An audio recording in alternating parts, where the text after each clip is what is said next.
दोस्तों नमस्कार। मैं प्रशांत कौशिक संवाद इंडिया के मंच पर आप सभी का हार्दिक स्वागत करता हूँ, हार्दिक अभिनंदन करता हूँ। जैसे आप सभी जानते हैं कल 20 तारीख में लोकसभा चुनाव 2024 के 5वें चरण का मतदान होना है।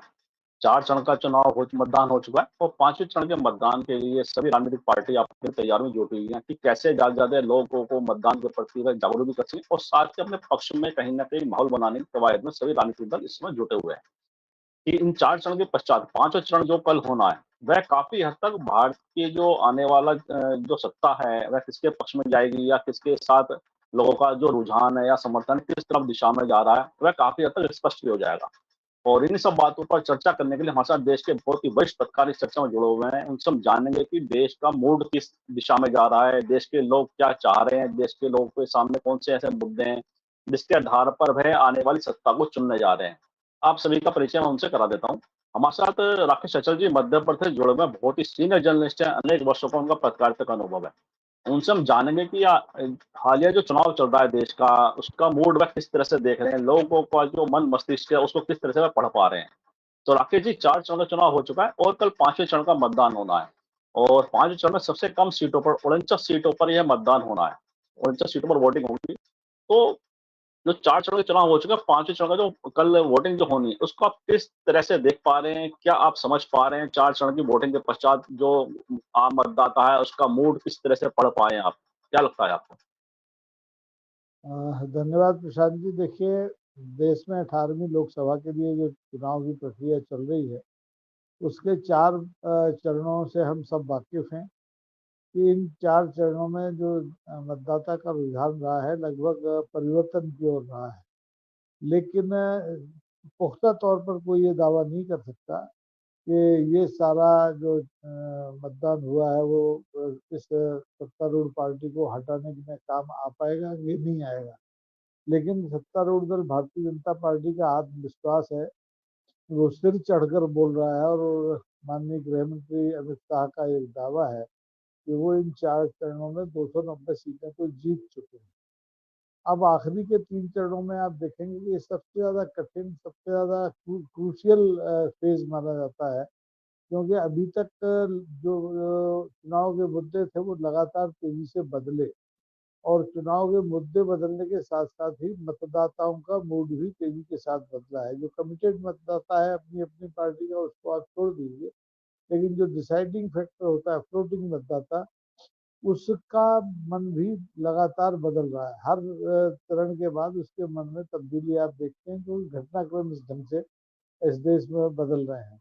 पिछले दिनों आपने देखा कि जो दिल्ली के मुख्यमंत्री हैं अरविंद केजरीवाल, उनकी जिस ढंग से 50 दिन पहले गिरफ्तारी हुई, फिर वो अंतरिम जमानत पर बाहर आए और जिस तरीके से उन्होंने सत्तारूढ़ दल के ऊपर आक्रमण करना शुरू किए, उससे भी स्थितियाँ बदली हैं। अब इस फेज़ में आप दिल्ली के चुनाव भी होना है, जहाँ के बिल्कुल केंद्र की सत्ता बैठती है और पिछले चुनाव में सातों सीटें भाजपा के पास थी, लेकिन इस बार जो गठबंधन है विपक्ष का, उसमें आप और कांग्रेस पार्टी मिलकर चुनाव लड़ रही है।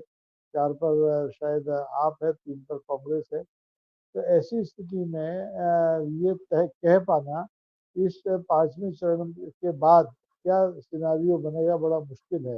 लेकिन जो परिवर्तन की हवा चली है, वो लगातार चल रही है और उसमें कहीं मुझे व्यवधान दिखाई नहीं दे रहा है, क्योंकि जिस ढंग से सत्तारूढ़ दल के नेता पसीना बहा रहे हैं, उससे लगता है कि उनको भी इस स्थिति का आभास है कि तब्दीली हो सकती है। अब तब्दीली का स्तर क्या होगा, कितनी कम ज़्यादा होगी, ये कहना अभी संभव नहीं है। जी। बिल्कुल ठीक कहा आपने कि तब्दीली कितनी हो पाएगी इसके लिए तो अनुमान लगाना बड़ा कठिन है, लेकिन देखिए परसेप्शन एक जिस तरह से बिल्डअप हो रहा है देश के अंदर, देश की राजनीति में, जिस तरह से परसेप्शन एक बन रहा है, एक आम धारणा में लोग चर्चा कर रहे हैं। वह चर्चा भी काफ़ी कुछ इंगित करते हैं, इशारे करती है और साथ ही नेताओं की भाव-भंगिमा की अगर बात करें क्योंकि वह भी इशारा कर देती है कि कौन-सा नेता कितने प्रेशर में है या कौन-सी राजनीतिक पार्टी कितनी प्रेशर महसूस कर रही है, कितना दबाव महसूस कर रही है। तो अगर इस भाव-भंगिमा की अगर हम बात करें, इसमें चाहे सत्ता पक्ष के जो शीर्ष नेतृत्व है उसकी बात करें, प्रधानमंत्री मोदी जी हैं, अमित शाह जी हैं और जेपी नड्डा जी, कुछ शीर्ष नेतृत्व है भारतीय जनता पार्टी का, सरकार का भी। और साथ ही अगर विपक्षी गठबंधन की बात करें, उसमें राहुल गांधी हैं या अखिलेश यादव हैं या मल्लिकार्जुन खड़गे हैं, प्रियंका गांधी बड़ा लीड कर रही है उत्तर प्रदेश के अंदर इस समय। तो आप इन सब की जो उनकी बॉडी लैंग्वेज है, उसके आधार पर आप क्या आकलन कर पा रहे हैं? देखिए प्रशांत जी, हमारे ज़माने में जब पत्रकारिता हम लोगों ने शुरू की थी, तब टेक्निक बहुत ज़्यादा एडवांस नहीं थी। हम लोग बॉडी लैंग्वेज के आधार पे ही किसी निष्कर्ष का संकेत ढूंढते थे। और आज भी मुझे लगता है कि तकनीक चाहे जितनी एडवांस हो गई हो, लेकिन वो आदमी के मन और चेहरे को पढ़ने में उतनी कामयाब नहीं है जितनी कि हम आप पत्रकार होते हैं। तो अभी देख रहे हैं कि 4 चरण के बाद जो विपक्षी गठबंधन है, उसके नेताओं का आत्मविश्वास लगातार बढ़ा है। और इसका सबूत ये है कि जिस उत्तर प्रदेश में भारतीय जनता पार्टी पिछले 2 चुनाव में लगातार जीतती आई है, 2014 के चुनाव में, 2019 के चुनाव में, वहाँ इस बार सत्तारूढ़ दल की हालत बहुत खराब है। माननीय प्रधानमंत्री जी ने खुद नामांकन भरने के बाद एक बार फिर एजेंडा सेट करने की कोशिश की थी। उन्होंने क्रूज पर अलग अलग चैनलों को दिए इंटरव्यू में कहा था कि वो तो हिंदू मुसलमान करते ही नहीं है, अगर ऐसा करेंगे तो राजनीति से रिटायर हो जाएंगे। तो पूरे देश को लगा कि भाई माननीय मोदी जी बड़े ईमानदारी के साथ अपने मन की बात कर रहे हैं, वो हिंदू मुसलमान करते नहीं, करवा लिया जाता हुआ पार्टी करवा लेती होगी। लेकिन जैसे ही वो दिल्ली में आए, तो कल दिल्ली की आम सभाओं में अगर आपने देखा हो, तो वो फिर वही उसी हिंदू मुसलमान पर लौट आए, उसी विरासत कर पर लौट आए, उसी हवा जो खड़ा करते आ रहे थे वो पिछले 4 चरणों में कांग्रेस का, कि कांग्रेस अगर सत्ता में आई तो देश बच जाएगा, कांग्रेस सत्ता में आई तो हिंदुओं के लिए मुसीबत हो जाएगी, आरक्षण बढ़ जाएगा, वगैरह वगैरह। तो इससे जाहिर है कि प्रधानमंत्री और उनकी पार्टी इस समय बहुत ज्यादा दबाव में तो है। अब उनका दबाव 2 तरह का है, एक तो सत्ता बचाने का, और दूसरा जो उनके मुंह से निकल गया है 400 पार हासिल करने का। इस दोहरे दबाव से जूझती सत्तारूढ़ दल को ये 3 चरण बहुत महत्वपूर्ण है।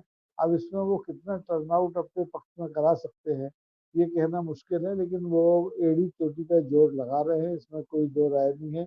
माननीय प्रधानमंत्री ने जितनी रैलियां इस बार चुनाव में की है 2024 में, मुझे लगता है कि आज़ादी के बाद से अभी तक कोई ऐसा प्रधानमंत्री नहीं हुआ जिसने इतनी अखंड और सिलसिलेवार और मुसलसल रैलियां की हैं। तो जाहिर है कि हालत तो पतली है। अब कितनी पतली है, ये 4 जून तक का हमें इंतजार करना पड़ेगा। जी। बिल्कुल ठीक बात है, 4 जून को पता चलेगा कि किसकी हालत पतली होती है और किसके अंदर और जोश का उत्साह का संचार होता है। और जैसे गर्मी भी, इस समय प्रचंड गर्मी चल रही है और लगातार गर्मी का जो तापमान है वह भी अपने शिखर पर जाता रहा है और राजनीति का तापमान भी लगातार अपने शिखर को छू रहा है चुनावी बेला के अंदर, चुनावी समय के अंदर। तो ऐसे में नेताओं की जो फीडबैक चुनाव के दौरान जो नेताओं को मिलता है और पब्लिक का जो फीडबैक आता है, जो कनेक्टिविटी एक पब्लिक की और राजनीतिक दलों की जो होती है आपस में, सामंजस्य जो बनता है, उसमें किस पार्टी को आप ज़्यादा बेहतर स्थिति में देख पा रहे हैं इस समय? देखिए सत्तारूढ़ दल तो हर तरह से संपन्न राजनीतिक दल है, 10 साल से सत्ता में है। तो उसके लिए भीड़ जुटाना, शोबाजी करना, उसको रोड शो निकालना, रैलियां करना बहुत आसान काम है। लेकिन इसके बावजूद महाराष्ट्र में आप देखें, बिहार में देखें, आज दिल्ली में देखें, दिल्ली में आम आदमी पार्टी ने आज सामूहिक तौर पर एक मार्च निकाला और भारतीय जनता पार्टी के कार्यालय की ओर गई और ये कहा कि आप एक एक करके गिरफ्तारियां क्यों करते हैं, हम तो पूरी पार्टी गिरफ्तार होने के लिए तैयार है। उनके सांसद, विधायक, पार्षद बड़ी तादाद में पहुंचे और आधा घंटे तक सड़क पर बैठे रहे कि कोई गिरफ्तार करने आए, लेकिन कोई नहीं आया। जाहिर है कि अब विपक्ष का मनोबल तो 2019 के मुकाबले बढ़ा हुआ है और उसे लग रहा है कि ये केन वो भारतीय जनता पार्टी को सत्ता में आने से रोकेगी, और सत्ता में आने से ना भी रोक पाई तो इतना कमजोर तो कर देगी कि वो जो ख्वाब बुन के बैठी है 2029 के और 2047 के, उन पर रंग न चढ़ पाए। तो अब देखिए मेहनत तो बराबरी से हो रही है, कोई पार्टी इस बार कम नहीं है। उत्तर प्रदेश की रैलियों में जिस ढंग से राहुल गांधी और अखिलेश की रैलियों में, साझा रैलियों में भीड़ उमड़ रही है और जिस उत्साह और आत्मविश्वास के साथ वो लोग भाषण दे रहे हैं, जनता सुन रही है, उससे लगता है कि अब नेक टू नेक फाइट की स्थिति बन गई है। अब ये नहीं होगा कि पिछले चुनाव की तरह आप मध्य प्रदेश, राजस्थान, छत्तीसगढ़ और कई राज्यों में बिल्कुल टुकड़ा साफ कर दें विपक्ष का और सारी सीटों पे आप जीत जीत जाएं। अब मुझे लगता है कि हर राज्य में सत्तारूढ़ दल को नुकसान उठाना पड़ेगा, लेकिन इस नुकसान को वो कितना कम कर सकते हैं ये देखना बाकी है, क्योंकि अभी 3 चरण होने हैं। जी। अच्छा, इस चुनाव में एक बात और देखी जा रही है कि जो राष्ट्रीय स्तर पर जैसे राष्ट्रीय चुनाव है, पूरे देश की पार्लियामेंट का चुनाव है, तो पहले राष्ट्रीय मुद्दे पूरे देश में कहीं न कहीं अपील करते थे। इस बार हम देख रहे हैं कि राज्यभर हर राज्य के अलग-अलग मुद्दों पे ये लोकल चुनाव हो रहा है कि एक आम आदमी से जुड़े मुद्दे वह प्रमुखता ले रहे हैं, चाहे रोज़गार है, महँगाई है और साथ ही जो प्रदेश स्तर के जो कुछ ऐसी जो राजनीति है, वह इस बार ज़्यादा हमें हावी होती दिखाई देती है। चाहे जब महाराष्ट्र की बात करें, बिहार की बात करें, अगर हम आज देखें जो वहाँ की जो स्टेट पॉलिटिक्स रही है, इस बार पार्लियामेंट चुनाव पे ज़्यादा हावी होती दिखाई देती है। तो इसके पीछे कौन से ऐसे कारण हैं जो इस तरह का जो घटनाक्रम सामने आ रहा है? देखिए प्रशांत जी, लोकसभा का चुनाव आमतौर पर राष्ट्रीय मुद्दों पर ही लड़ने की परंपरा रही है, हमेशा से रही है। आज़ादी के बाद से लेकर के आप हर आम चुनाव में देखेंगे तो जो मुद्दा होता है राष्ट्रीय होता है। लोकल मुद्दे तो होते हैं अपनी जगह, लेकिन वो विधानसभा चुनाव तक सीमित रहते हैं। इस बार के चुनाव में हुआ क्या है कि जो हमारी सत्तारूढ़ पार्टी है, वो न तो अपनी 10 साल की उपलब्धियों का ढिंढोरा पीट पाई ढंग से, और जब तक वो पीटती और जब तक अपने घोषणा पत्र को मतदाताओं तक पहुंचती, तब तक बड़ी तेजी से घटनाक्रम बदला और सारे एजेंडे उनके जो पहले से निर्धारित एजेंडे थे वो धरे के धरे रह गए। अब उन्हें रोज नए विपक्ष की द्वारा जो चुनौतियां खड़ी की जा रही हैं, चाहे वो जाति जनगणना का हो, चाहे वो आरक्षण का हो, और चाहे महिलाओं को 1 लाख रुपया साल का देने का हो, रोज 30 लाख रोजगार देने का हो, ऐसे ऐसे मुद्दे नए उछले कि भारतीय जनता पार्टी जो है पशुपेश में पड़ गई कि इनको थामे कैसे। वो चुनाव तो उनको मोदी के चेहरे पर लड़ना था, निश्चित तौर पर मोदी की गारंटियों पर लड़ना था, राष्ट्रीय मुद्दा होता। लेकिन अब मुद्दा राष्ट्रीय नहीं रहा। अब मुद्दा जैसे कर्नाटक में आप देखिए कि वो एक हजारों महिलाओं के साथ दुर्व्यवहार और कुकर्म के आरोपी रेवन्ना का मुद्दा उठ गया, उसमें भारतीय जनता पार्टी सपोर्ट क्यों कर रही है, ये मुद्दा हो गया। दूसरा, दिल्ली में आप आइए तो आपने आम आदमी पार्टी के मुख्यमंत्री को ही, सरकार के मुख्यमंत्री को ही गिरफ्तार कर लिया, तो उसमें अदावत दिख रही है। झारखंड में भी कमोबेश यही मुद्दा हुआ, बिहार में भी, महाराष्ट्र में भी मुद्दा ये है कि आपने लगातार एनसीपी को तोड़ा, लगातार आपने शिवसेना को तोड़ा और वहाँ के कथित भ्रष्ट नेताओं को अपनी पार्टी में शामिल किया। तो मुद्दे अब बिखर गए हैं, और ऐसे बिखरे हुए मुद्दों में पूरा चुनाव भी बिखर गया है। भारतीय जनता पार्टी को शायद इसकी कल्पना नहीं थी कि इस तरह से तब्दीली इस पूरे परिदृश्य में आएगी, इसलिए घबराहट है और अंदर ही अंदर एक डर भी है। लेकिन इस डर को भारतीय जनता पार्टी के नेता अभी तक प्रकट नहीं होने दे रहे हैं, और वो लगातार दावा कर रहे हैं कि हर फेज के बाद उनकी स्थिति मजबूत हो रही है। अब हो रही है या नहीं हो रही है, ये तो केवल ईवीएम जानती है और मतदाता जानता है, और या फिर सरकार जानती है, क्योंकि ईवीएम भी उन्हीं की है। बाकी हम और आप जैसे लोग तो सिर्फ प्रतीक्षा कर सकते हैं, और वो हम कर रहे हैं। जी। बिल्कुल ठीक बात है, मतलब प्रतीक्षा कर सकते हैं। और लेकिन ब जैसे कि स्टेट वाइज़ जो इलेक्शन की आपने बात बताई कि किस तरह से मुद्दे, लोकल मुद्दे क्यों हावी हो रहे हैं, स्टेट के मुद्दे क्यों हावी हो रहे हैं। ऐसे में अगर दिल्ली की बात करें, जैसे अरविंद केजरीवाल जी का आपने एग्ज़ाम्पल दिया था कि वह सारे अपने विधायकों को लेकर आज कहा कि एक साथ ही गिरफ्तार कर लो। तो अरविंद केजरीवाल का जो इश्यू है, वह दिल्ली खास तौर से, गुजरात भी इलेक्शन हो चुका है, वहाँ पे पंजाब है और गोवा है। कुछ स्टेट ऐसे हैं जहाँ पे केजरीवाल का एक फैक्टर तो है ही। और पंजाब और दिल्ली के अंदर तो बड़ा अच्छा फैक्टर है। तो ऐसे में केजरीवाल का जो पूरा फैक्टर है, राजनीतिक जो उनकी है, किस तरह से इन चुनावों को प्रभावित करने की क्षमता रखती है, किस तरह से पूरा आकलन कर रहे हैं अरविंद केजरीवाल पूरे एपिसोड का? और साथ ही स्वाति मालीवाल का प्रकरण भी सामने अभी हाल ही में आया। देखिए कौशिक जी, इस बात में कोई दो मत नहीं हो सकते हैं कि आम आदमी पार्टी ने पिछले 1 दशक में, 1.5 दशक में अपनी स्थिति को मजबूत बनाया है। जिस देश में एक जमाने में 3-4 विचारधाराएं थी, एक कांग्रेस की विचारधारा थी, एक दक्षिण पंथियों भारतीय जनता पार्टी की राष्ट्रवादी विचारधारा थी, एक समाजवादियों की विचारधारा थी और वामपंथियों की थी।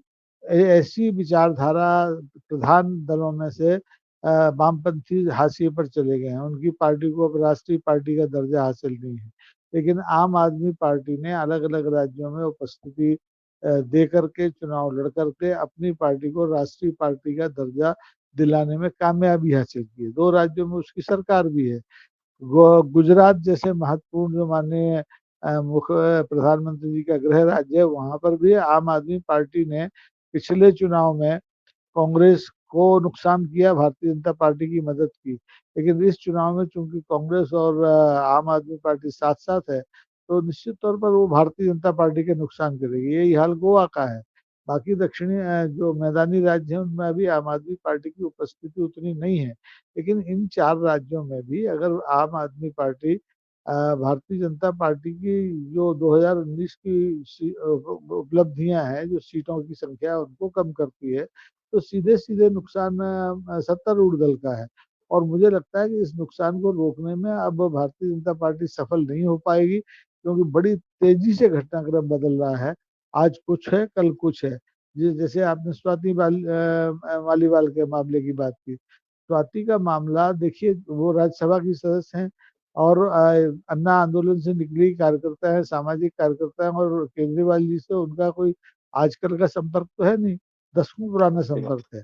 अचानक क्या हो गया कि उनको मुख्यमंत्री के कार्यालय में जाकर के उनके निज सचिव से तू मैं करनी पड़ी या हाथापाई उनकी हो गई। वो इतनी वरिष्ठ कार्यकर्ता है, मैं दिल्ली महिला आयोग की अध्यक्ष है, राज्यसभा की सदस्य हैं। वो खुद इस स्थिति को अवॉइड कर सकती थी, लेकिन उन्होंने कन्फ्रंटेशन लिया और खुद ही इस संदेह को बल दिया कि वो किसी के इशारे पर ये सारी चीजें कर रही हैं। और ये बात बाद में खुद आम आदमी पार्टी ने भी कही, उनके मंत्रियों ने कही, खुद मुख्यमंत्री ने कहा। तो इससे जो फायदा होने की जगह, ऐसी घटनाओं से सत्तारूढ़ दल को लाभ होने की जगह लगातार नुकसान हो रहा है। जनता के मन में ये बातें घर कर रही हैं कि सत्तारूढ़ दल राजनीति में जितना नीचे स्तर हो सकता है, उस स्तर पर खड़े होकर के लड़ने की स्थिति में है और लगातार लड़ रही है। जी जी, जी, जी, जी। जैसा आपने सत्तारूढ़ दल लगातार जो मुद्दे हैं बैकफायर भी कर रहे हैं और साथ ही कहीं न कहीं अरविंद केजरीवाल को राजनीतिक रूप से इन सब चीज़ों का पूरे जो घटनाक्रम हो रहे हैं अरविंद केजरीवाल को लेकर उस पर उनसे सब कहीं न राजनीतिक उन्हें फ़ायदा भी मिलता दिखाई देता है।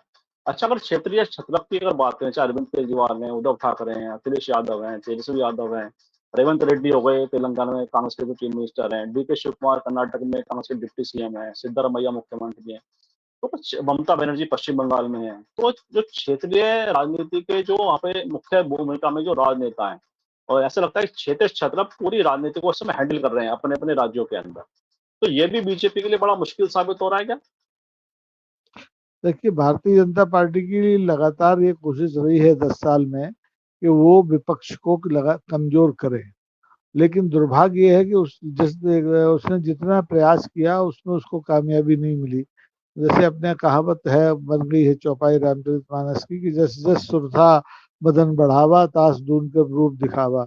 यानी भारतीय जनता पार्टी विपक्ष को रौंदने की जितनी कोशिश करती है, उससे ज्यादा वो संगठित हो जाता है। तो अब ये क्षेत्रीय जो छत्रप है, क्षेत्रीय राजनीतिक जो दल है, ये ही भारतीय जनता पार्टी की असली चुनौती है। कांग्रेस तो अपनी जगह है, कांग्रेस तो उनकी चुनौती है ही, पारंपरिक प्रतिस्पर्धी है वो। लेकिन क्षेत्रीय दलों ने जो ताकत अपनी बढ़ाई है, अपनी यहाँ तक की सरकारें बना ली और बहुमत की अच्छी सरकारें बनाई। ये आप देखेंगे झारखंड में इतना उठा पटक करने के बावजूद, मुख्यमंत्री की गिरफ्तारी, उनके मंत्री की छापे, करोड़ों की बरामदगी, इसके बावजूद वहां की सरकार नहीं गिरा पाई भारतीय जनता पार्टी। ये बिहार में भी उन्होंने कोशिश की, तो बिहार में जेडीयू को उनको अपने कंधे पे बिठा के चलना पड़ रहा है, वहां भी वो कोई बहुत अच्छी स्थिति में नहीं है। महाराष्ट्र में सरकार बनाई थी, लेकिन दुश्मन कितने तैयार करे खड़े कर लिए। एनसीपी भी दुश्मन हो गई, शिवसेना भी दुश्मन हो गई, कांग्रेस तो थी। तो दुश्मनों की संख्या बढ़ रही है, दोस्तों की संख्या घट रही है। इस लिहाज से भी 2024 का जो आम चुनाव है बहुत महत्वपूर्ण हो जाता है। और इस निश्चित तौर पर अभी तक के इतिहास में होता था कि दक्षिण के राज्य जो है वो केंद्र की राजनीति को संतुलित करते आए हैं, उनका समर्थन जिस दल को मिलता है उसकी सरकार चलती है। लेकिन इस बार ऐसा लग रहा है कि वो दक्षिण के राज्यों के अलावा भी पूर्व के राज्य हैं, पश्चिम के राज्य हैं, ये राज्य की जो क्षेत्रीय पार्टियां हैं, ये भी अब सत्तारूढ़ दल के लिए एक बहुत बड़ी चुनौती बन गई है और ये विपक्षी गठबंधन को मजबूत करती दिखाई देती है। जी जी, जी। अच्छा, जो पूरा अगर राजनीतिक देखें बीजेपी की जो राजनीतिक पिछले 10 साल की रही है, 2014 में उन्हें बड़ा मैंडेट मिला, 2019 में उससे भी ज़्यादा बड़ा मैंडेट मिला। तो क्या उसका जो विश्वास था, अति आत्मविश्वास कह लीजिए उसको, उसी की वजह से इन्होंने पूरी जो राज्यभर जो राजनीतिक दलों को हाशिए पर ढकेलने की कोशिश की। वहाँ के जो क्षेत्रीय नेतृत्व है, उनको हाशिए पर ढकेलने की कोशिश करी, चाहे अपने पार्टी के भी हों। उसमें शिवराज सिंह चौहान हैं, वसुंधरा राजे सिंधिया हैं, रमन सिंह हैं, और यूपी के जो सीएम हैं, उनके बारे में तमाम तरह की राजनीतिक चर्चाएँ लगातार की जाती रही हैं कि कहीं न कहीं दिल्ली और लखनऊ में आपस में सामंजस्य की बड़ी भारी कमी है। तो ऐसे में क्या अति आत्मविश्वास बीजेपी के शीर्ष नेतृत्व का, वह उन्हें नुकसान पहुँचा रहा? इसमें कोई दो राय नहीं है। पार्टी के नेतृत्व का जो आत्मविश्वास है वो अति तक पहुंच गया है। 2014 में भारतीय जनता पार्टी की उपलब्धि उसकी अपनी उपलब्धि नहीं थी, वो कांग्रेस की सरकार की जो 10 साल की सरकार थी उसकी कथित खामियों की वजह से वो सत्ता में आए थे। वो जनता अच्छे दिन देखना चाह रही थी और उन्होंने उसका आह्वान किया और जनता ने उनको मौका दे दिया। लेकिन 2019 का जो चुनाव है वो शुद्ध रूप से उपलब्धियों पर नहीं जीता गया, वो भावनात्मक मुद्दों पर जीता गया। राष्ट्रवाद के तथाकथित मुद्दे तैयार किए गए और ध्रुवीकरण की कोशिश की गई। मंदिर तो अपनी जगह था, वो तो 2000 वो तो 1980 से ही चल रहा है जब से भारतीय जनता पार्टी ने जन्म लिया। और इस बार मंदिर बनवाने और वहां पर प्राण प्रतिष्ठा कराने का मुद्दा भी आज भी जिंदा है उनके पास। लेकिन सबसे बड़ी बात यह रही उनका आत्मविश्वास विपक्ष को नुकसान करता है वो तो ठीक है, लेकिन उन्होंने अपने ही दल में अपने ही प्रतिद्वंदियों का भी एक तरह से खात्मा करना शुरू कर दिया। तो अब इस समय चुनाव के मौसम में दोनों तरफ से मार पड़ रही है। सामने विपक्ष है और घर के अंदर जो आपके साथ के लोग हैं, प्रतिद्वंदी हैं, जो असंतुष्ट हैं, जो आपकी कार्यशैली के खिलाफ खुलकर नहीं बोल रहे हैं, वक्त का इंतजार कर रहे हैं, वो भी आपके लिए चुनौती बने खड़े हुए हैं। तो आप देखेंगे कि जैसे ही 4 जून को मतगणना होगी और अगर अपेक्षित संख्या में सांसद माननीय मोदी की के समर्थन में नहीं आते हैं, तो नेतृत्व को मौजूदा नेतृत्व को बहुत बुरी स्थिति का सामना करना पड़ सकता है। विपक्ष को तो छोड़ दीजिए, पार्टी के अंदर से आवाजें उठेंगी कि अब तब्दीली चाहिए, ये नेतृत्व न देश के काम का है न पार्टी के काम का है। जी। जी, जी, जी। बिल्कुल ठीक है जी, पार्टी के अंदर भी ऐसे विरोधाभास के सवाल शीर्ष नेतृत्व को सुनने को मिल सकते हैं, जो उनकी चुनौतियाँ और बढ़ा देंगे। और कार्यक्रम के अंत में आते हैं, एक सवाल बड़ा महत्वपूर्ण है इस समय भारतीय राजनीति के अंदर कि आरएसएस, जो बीजेपी की शक्ति रही है, शक्ति कुंज रहा है बीजेपी के लिए। ऐसा कहा जा रहा है कुछ लोगों के द्वारा कि आरएसएस और बीजेपी का जो प्रधानमंत्री मोदी जी, अमित शाह के बीच में सब कुछ सामान्य नहीं है। और लगातार नितिन गडकरी को लेकर इसका उदाहरण दिया जाता है कि, और कहा जा रहा है कि इस बार आरएसएस जितना महत्वपूर्ण रोल चुनाव में प्ले करता है, अपना निभाता है, इस बार उतना वह एक्टिव रूप से या उतना सक्रिय रूप से उस अपनी भूमिका को नहीं निभा रहा है। और कहीं न कहीं इसे आरएसएस की नाराज़गी के तौर पर देखा जा रहा है। इसमें क्या आपको सच्चाई लगती है या केवल लोगों की अपनी एक अनुमान है, आकलन है केवल? और उसका क्या खामियाजा चुनावी चुनावी स्तर पर किस तरह से आप देख पा रहे हैं? भारतीय जनता पार्टी को क्या खामियाजा इसका उठाना पड़ेगा? देखिए प्रशांत जी, इसमें अनुमान लगाने की कोई बात नहीं है, हकीकत आपके सामने है। संघ परिवार को अगले साल अपना शताब्दी समारोह करना था, वो शताब्दी समारोह स्थगित कर दिया, जबकि आप 400 पार करके आ रहे हैं, तो बड़ी ताकत के साथ सरकार बनाने का आपका दावा है, तो आपने शताब्दी समारोह स्थगित क्यों किया? नंबर एक। नंबर दो, आपने आरएसएस के जो शीर्ष नेता थे उनकी जिस ढंग से छटनी की, उनको जिस ढंग से किनारे से लगाया, उससे आरएसएस का नेतृत्व तो निश्चित तौर पर नाराज है। और यही खामी वजह है कि जिस देश में आरएसएस की जब सरकारें नहीं होती थी तब 55,000 शाखाएं लगती थी, आज वो उसमें 10,000 शाखाएं लगती नहीं दिखाई दे रहे। सबके सब जो संघ सेवक हैं वो सत्ता की चाशनी में अपनी हिस्सेदारी के चक्कर में उलझ के रह गए। और माननीय मोदी जी ने तो संघ परिवार की परिभाषा ही बदल दी, उन्होंने तो मोदी परिवार नया खड़ा कर दिया। तो संघ में भी एक अंतर्द्वंद है मोदी जी के नेतृत्व को लेकर के, और पुनर्समीक्षा की स्थितियां बन गई हैं। संघ शायद ये सोच रहा है कि क्या मोदी जी को कंटिन्यू किया जाए या उन्हें वापस बुला लिया जाए, उम्र का तकाजा देख के या कोई दूसरे कारण बना के। तीसरा कारण तो बनेगा मतगणना के बाद, अगर 400 पार ये नहीं करते हैं, बहुमत के आसपास ही रहते हैं, ज्यादा स्पष्ट बहुमत हासिल नहीं करते हैं, तो मोदी जी को जनता भले ही न वापस भेज पाए, लेकिन आरएसएस पेविलियन में वापस बुला सकती है, ऐसा मुझे लगता है। जी। जी, जी। जैसा आपने कहा कि ऐसा आपका आकलन है कि आरएसएस और जो मतभिन्नता बीजेपी के बीच में बढ़ती जा रही है, मोदी जी के बीच में बढ़ती जा रही है, उसका खामियाज़ा निश्चित रूप से चुनाव में भी उठाना पड़ सकता है और ऐसा हो सकता है बहुमत से अगर पार्टी दूर रह जाती है तो हो सकता है वह नेतृत्व बदलने के ऊपर भी आरएसएस बड़ा गंभीरता से विचार कर सकता है। इन्हीं शब्दों के साथ आज की चर्चा को विराम भी देते हैं और आपने जिस तरह से पूरे राजनीतिक परिदृश्य का आकलन किया है, पूरा विश्लेषण किया है, मुझे विश्वास है हमारे दर्शकों को चर्चा ज़रूर पसंद आएगी और मैं आपका भी धन्यवाद व्यक्त करता हूँ कि आपने व्यस्त शेड्यूल में से हमारे दर्शकों को अपना समय निकाला। बहुत-बहुत धन्यवाद। और मैं आप सबसे आग्रह करता हूँ कि इस वीडियो को लाइक करें, शेयर करें, कमेंट करें। साथ ही समझ जनरल चैनल को सब्सक्राइब करें तो बेल आइकन जरूर दबाएं, जिससे संवाद में नई अपडेट आपको समय से मिलते रहे। आप सभी का बहुत-बहुत धन्यवाद, बहुत-बहुत अभिवादन।